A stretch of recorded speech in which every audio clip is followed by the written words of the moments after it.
I was reborn on the day my sister, Tilda right, and I had to pick our husbands. That was when I realized I could hear people's thoughts. I heard Tilda say, "This time, I'm gonna make sure I grab the best husband first." Then, just like that, she rushed over and took the sweet guy I had married in my last life, while I ended up with the abusive man who used to beat her every day. I laughed to myself. Did she really think the guy I married before was some perfect gentleman? I was reborn on the very day Tilda right and I had to choose husbands. Across the dinner table sat two men, both about the same age. One was Mike Pearson, the older brother who was cold and distant. The other was Phil Pearson, the younger brother, but born out of wedlock. He seemed gentle and easygoing. This time, I'm gonna make sure I grab the best husband first. A girl's voice echoed in my head. It was Tilda's voice. I glanced at her, but she hadn't actually spoken. Her eyes were locked on Phil. "I'm definite. Illy gonna steal you away." Her voice rang in my head again. That was when it hit me. I hadn't just been reborn, I could hear people's thoughts, too. And judging by what she said, Tilda had also been reborn. Otherwise, there was no way she'd be thinking like that. Sure enough, a second later, she walked straight over to Phil and sat beside him, all shy smiles. "Hi, I'm Tilda. I really like you," she said sweetly. My father spoke up beside me. "Sky, since Tilda has chosen Phil, you'll marry Mike." The moment he said that, pride flashed in Tilda's eyes. Inside, she thought, "This time, you can take the beating for me." In my past life, Tilda had married Mike.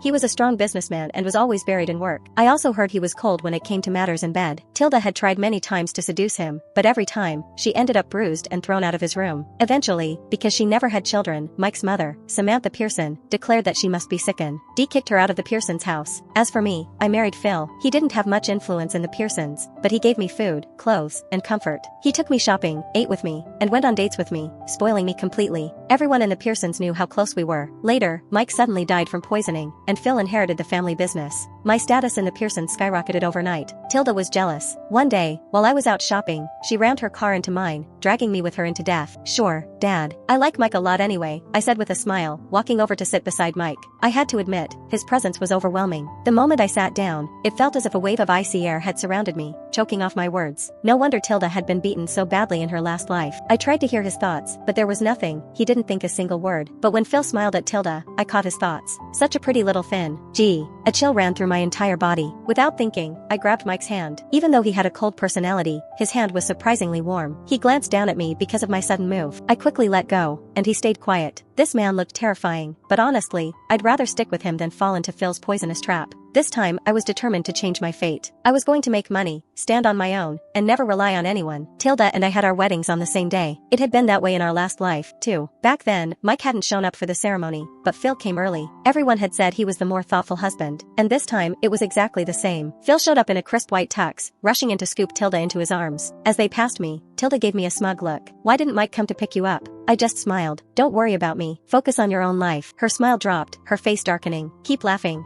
I'll see if you're still smiling once he starts hitting you." That was what she was thinking as she left with Phil. But it was way too soon for her to say that. There was no guarantee who would be the one laughing in the end. Mike didn't come to the wedding, just like last time, when he married my sister. People started gossiping about me and giving me pitying looks. Tilda looked even more thrilled, clinging to Phil and blurting out, "I love you, Phil." Then she pulled him into a kiss. I knew Tilda just wanted to see me embarrassed, but I wasn't stupid. I wasn't going to storm out like she did in my last life, giving everyone in the room and the Pearsons something to gossip about. I remembered how everyone back then had said Tilda wasn't calm enough and wasn't fit to be the Pearsons' eldest daughter-in-law. After that, Samantha never treated her kindly, and Tilda suffered endlessly in the Pearson household. I took the microphone, smiled confidently at the guests, and said, "Mike H. had an important deal to handle today. When it's time for the toast, I'll be standing in for him. I hope you all don't mind." As soon as the words left my mouth, the whispers in the room stopped. From her seat at the head table, Samantha gave me a look of approval. The wealthy and successful Pearsons cared most about appearances and other people's opinions. In moments like this, a daughter-in-law had to stay calm and show she could carry herself like the lady of the house. Tilda noticed Samantha's approving look as well, and her eyes flashed with anger. "Gross. Just wait till the toast. I'll make sure you embarrass yourself." Honestly, being able to hear people's thoughts felt like a blessing. Having that secret ability made everything so much easier. When it was time for the toast, I lifted my gown and walked toward the stage with a steady pace. Tilda's eyes were glued to me as she silently counted, 1, 2, 3. Right at the third beat, I stepped aside to fix my heel, and Tilda went crashing to the floor, breaking her glass and getting the champagne all over herself. "You okay?" Phil rushed to help her, but his thoughts betrayed him. What an idiot. All eyes in the room turned to watch,